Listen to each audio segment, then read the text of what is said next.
Donc, de la même manière qu'en début de partition, vous aviez une clé, vous avez sûrement effectivement remarqué qu'il y avait deux chiffres en début, soit de portée, soit de mesure. Voilà, ces deux chiffres, ça s'appelle la signature rythmique.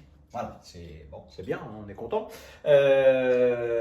Pourquoi ils sont importants, ces deux chiffres que je vais vous expliquer un petit peu après? Parce qu'ils indiquent ce que l'on peut mettre donc à l'intérieur d'une mesure, mais aussi ils indiquent la pulsation, le battement d'un morceau.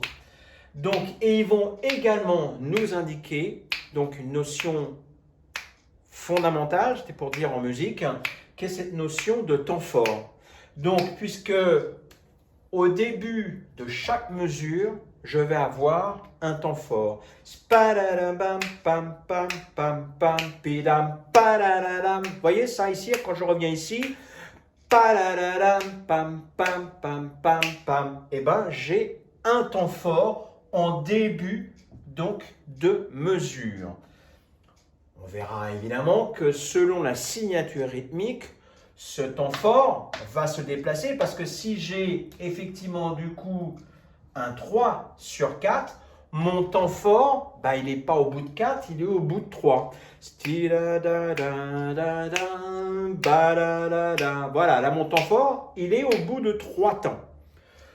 On verra donc un peu plus tard, mais dans une mesure à 4 temps, une notion importante, c'est que nous avons un temps fort, un temps faible, un temps semi-fort et un autre temps faible. Alors qu'évidemment, dans une mesure à 3-4, je vais avoir un temps fort et deux temps faibles.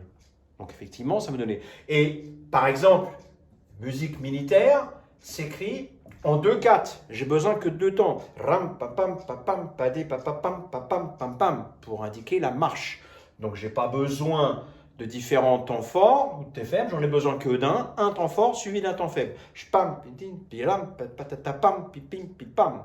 Voilà. Donc, cette notion de signature rythmique est importante parce qu'elle va nous donner la pulsation, le battement, je veux dire, de la musique. Et ben, ça, c'est vraiment important puisque si on reprend au départ,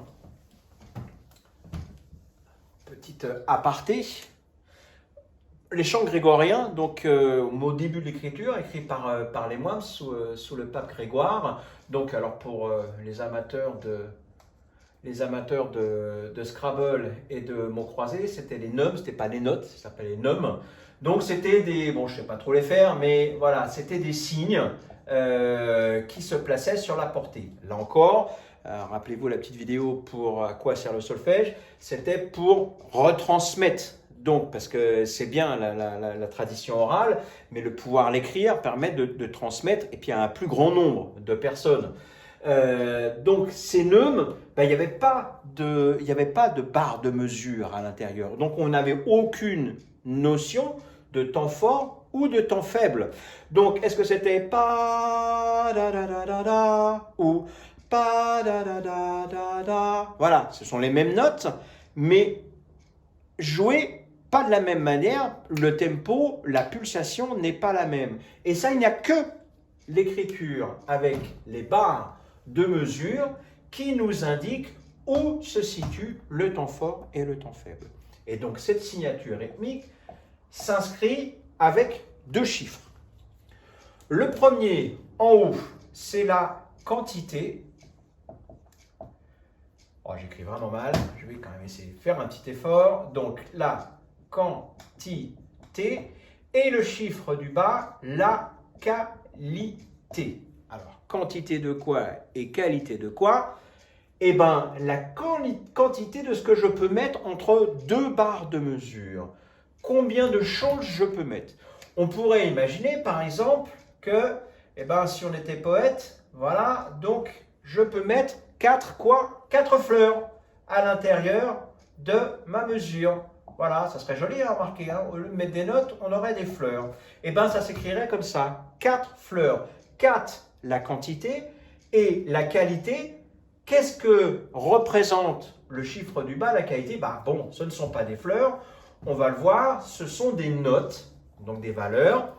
Et on va voir qu'effectivement, le chiffre du bas, ce 4 correspond à la ronde 1, la blanche 2, la noire 4, la croche 8, etc.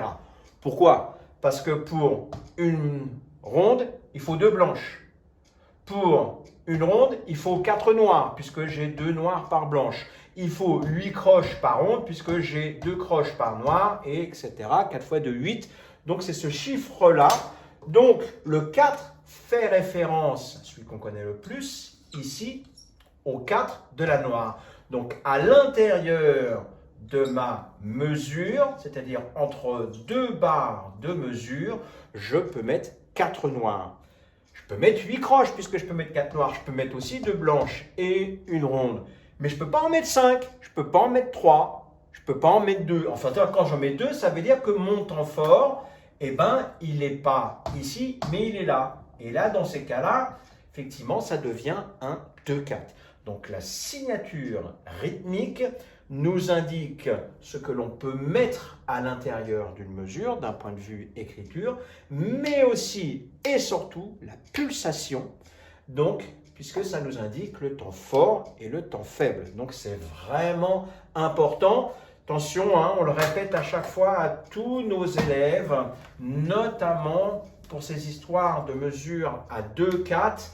Quand on a une mesure à 4-4 et une mesure à 2-4, eh ben on a souvent des erreurs parce qu'on ne le compte pas. Alors ça ne s'entend pas forcément toujours et pourtant c'est important puisque au lieu d'avoir un temps fort, un temps faible, un temps demi-fort et un autre temps faible, j'ai un temps fort, un temps faible et là mon temps semi-fort il se retrouve en début de mesure. Or, nous avons 2000 ans un peu plus même, d'histoire musicale dans les oreilles. Et donc, on sait très bien que le temps semi-fort n'est pas à sa place ici. Et donc, on va chercher au niveau visuel à le replacer en début de mesure. Et là, bah évidemment, patatrac, on va se mettre à l'envers et on va rater 2 temps. Donc, c'est pour ça que c'est très important à chaque fois qu'on a une mesure à 2-4. C'est fait pour casser effectivement cette espèce de rythme de temps fort et temps demi-fort.